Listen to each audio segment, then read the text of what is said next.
ఆవకాయ మన అందరిది, గోంగూర పచ్చడి మనదేలే. ఆవకాయ మన అందరిది, గోంగూర పచ్చడి మనదేలే.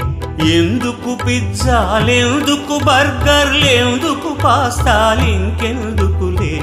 ఎందుకు పిజ్జాలెందుకు బర్గర్లెందుకు పాస్తాలింకెందుకులే. ఆవకాయ మన అందరిది, గోంగూర పచ్చడి మనదేలే.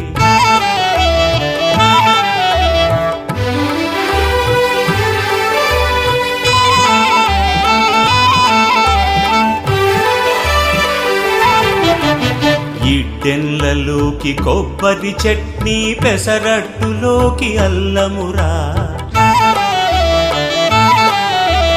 ఇడ్డెన్లలోకి కొబ్బరి చట్నీ, పెసరట్టులోకి